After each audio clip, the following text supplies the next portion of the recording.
जब शब्द कम पड़ जाते हैं तब संगीत और ताल अपनी नई भाषा बोलने लगते हैं। नमस्कार दोस्तों, इस खास इंटरव्यू में आपका बहुत बहुत स्वागत है। आज हमारे साथ एक ऐसे हस्ती जुड़े हुए हैं जिनकी आवाज ही उनकी पहचान है। आज हमारे साथ है शैलेश नायर जी। सबसे पहले शैलेश जी, आपका स्वागत। हमारे दर्शकों को आपका एक परिचय दीजिए। हाय, मेरा नाम शैलेश नायर है और मैं अम्बरनाथ से हूँ और फिलहाल बदलापुर में क्लास लेता हूँ स्वर्ण मंदिर में। तो शैलेश जी, आपका संगीत का सफर कैसे शुरू हुआ? मेरा संगीत का सफ़र ऐसे शुरू हुआ कि बचपन में मैं काफ़ी गाने सुनता था। घर में चलाते रखते थे गाने, तो वो गाने सुन सुन के इच्छा होती थी मेरी कि गाँव गाँव।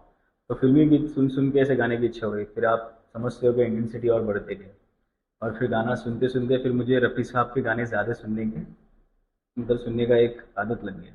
रफ़ी साहब को सुनते सुनते सुनते लता जी को भी सुनने लगे, तो इनके गाने मुझे सबके गानों से अलग पसंद आने लगे। वो उनका जो परफेक्शन है और उनकी आवाज़ में जो खनक है दोनों की, तो इस तरह से गाने में लगाव हो गया। और फिर मुझे संगीत में जब मैं अच्छी तरह से गया, जब मैंने कोर्सेज वगैरह किए, तब मैंने जाना कि बहुत कुछ है, सिर्फ वो एक गाना नहीं है, वो बहुत कुछ है संगीत के अंदर, जो कि कोई बता नहीं सकता, बस सीखते रहना है। तो आपने अभी लता जी और रफी साहब का जिक्र किया, तो मैं आपसे पूछना चाहूंगी कि ऐसे और कौन से गायक है जिनका गायन या फिर जिनकी संगीत आपके दिल के सबसे करीब है? ऐसी कौन सी रचना जो आपके दिल के सबसे करीब है? ऐसे रचना तो काफ़ी ऐसे गायक हैं, सभी गायक अच्छे हैं, सभी कलाकार सब अच्छे से कलाकार हैं।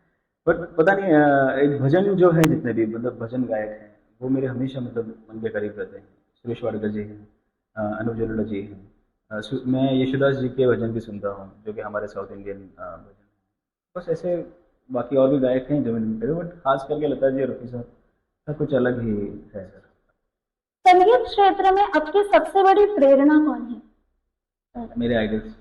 आपके संगीत सफर में आपने कभी किसी किन्हीं चुनौतियों का सामना किया, और अगर किया होगा तो इसे आपने आपने कैसे ओवरकम किया?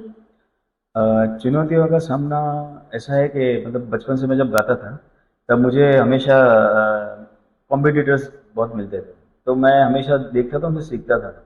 और ऐसे कई लोग मिले जो मेरे साथ गाकर देन अगेन वो कुछ ना कुछ तरीके से आगे बढ़ने को देख रहे हैं, कि कुछ तरीके से मुझे पीछे खींचने को देख रहे हैं। बट मैं हमेशा कोशिश करता था कि मैं जो मेरे कॉम्पिटिटर्स हैं उनको ना कुछ बोल कहे हुए, या फिर मैं अपने आप में वो सुधार करूँ, उनके गाने वाने सुन के मैं उनसे कुछ सीखूँ और मैं अपने आप को उस लायक बनाऊँ कि मैं और अच्छा गा सकूँ, जो मैं अभी गाता हूँ ठीक ठाक ऐसा। आजकल के म्यूजिक इंडस्ट्री में जो बदलाव हम देख रहे हैं, उसके ऊपर आपका क्या विचार है? अ, जैसे कि आप देख सकते हैं कि बदलाव तो आते ही रहते हैं, काफ़ी टाइम से आ रहा है और परिवर्तन ही संसार का नियम है कहते हैं। तो ऐसा है कि अभी म्यूजिक इंडस्ट्री आप देखेंगे कि 2011 से लेकर 2020 तक बहुत ही अलग चल रहा था, लेकिन अभी 2-3 साल से आप देख रहे हैं तो वापस वो दौर वापस आ रहा है। गाने वगैरह सब वापस वही स्टाइल के धीरे धीरे करके आ रहे हैं। लोगों के स्वर में संगीत के प्रति ज़्यादा रुझान हो गया है, क्लासिकल के प्रति, तो लोग उस पर अभी ज़्यादा ये कर रहे हैं, जोर दे रहे हैं। तो आप पर्सनली पुराना दौर प्रेफर करेंगे कि नया वाला दौर के गाने जो मिक्स होके रिमिक्स हम नहीं, देखते हैं, रिमिक्स आ रहे हैं? बिल्कुल नहीं, आपका रिमिक्स क्या को मैं कहना कभी प्रमोट नहीं करता। रिमिक्स को मैं इसलिए प्रमोट नहीं करता क्योंकि खुद का इंसान को कुछ बनाना चाहिए। रिमिक्स तो वही आप उठा के बना रहे हो, बस वही बात हो गई। तो रिमिक्स का कोई मतलब नहीं है।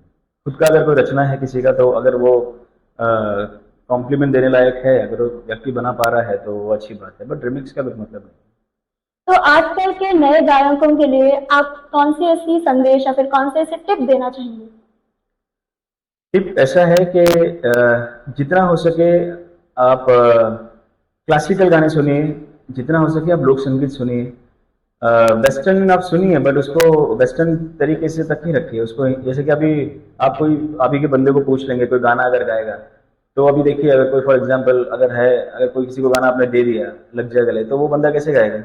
वो गाएगा लग जा गले, ये मतलब नहीं है, तरीका नहीं है। तो गाने का जैसा गाना है, ओरिजिनल शब्द जो है वैसे ही होने चाहिए। उसको उसमें कभी वेस्टर्न तरीका मिक्स नहीं होना चाहिए। वेस्टर्न सॉन्ग गा रहे हैं तो वो वेस्टर्न तरीके से गाइए, उनके एसन में गाइए, बट जब हिंदी गा रहे हैं, इंडियन गा रहे हैं, तो उसको अपने उस एसन में गाना चाहिए। मेरा मानना ऐसा है। इस क्षेत्र में, संगीत क्षेत्र में, आपकी कौन सी अपनी एक याद है जो आपके दिल के बहुत करीब है?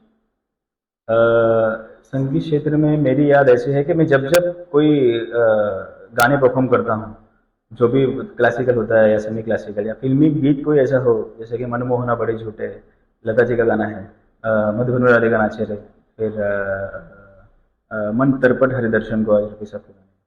तो ऐसे जब परफॉर्म करता हूँ तब जब वाह भाई मिलता है पब्लिक से, तो एक आर्टिस्ट को आप लोग को पता है क्या चाहिए, तो वही एक मेरे लिए हासिल है। सर मेरा आखिरी सवाल, आजकल ये जो कलाकार हैं उनके लिए आपने क्या ऐसी धोरण है, फिर क्या ऐसे शुरू किया है काम?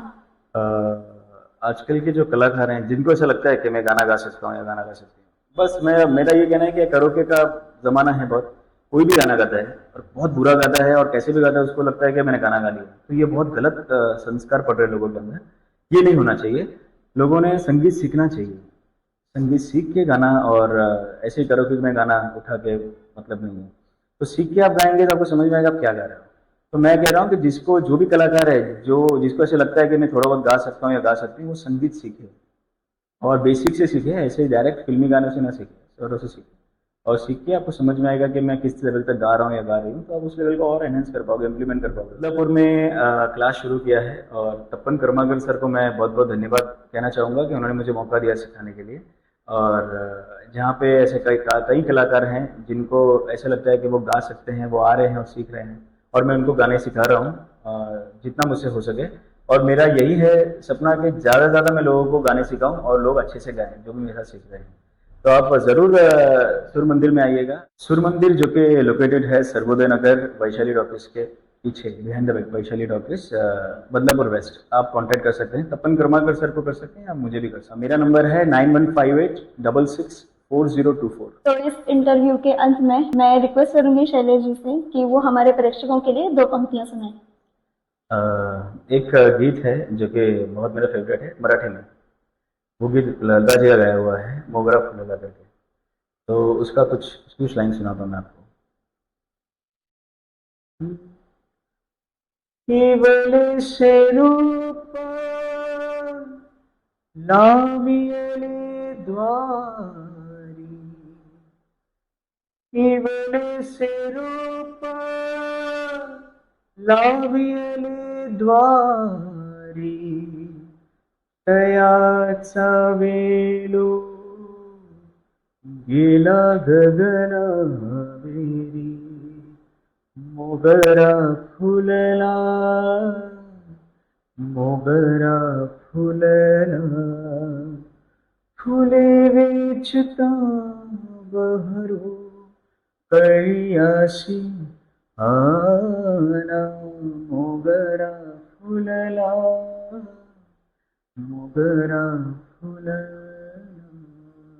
ये था शैलेश जी जिन्होंने अपनी गायकी के साथ हमें बहुत मंत्रमुग्ध किया। आपके आगे के करियर के लिए आपको बहुत बहुत बधाइयाँ, बहुत बहुत शुभकामनाएं। बहुत बहुत शुक्रिया, धन्यवाद। वीडियो जर्नलिस्ट सानिका के साथ मैं तनया, ठरक वार्ता, बदलापुर।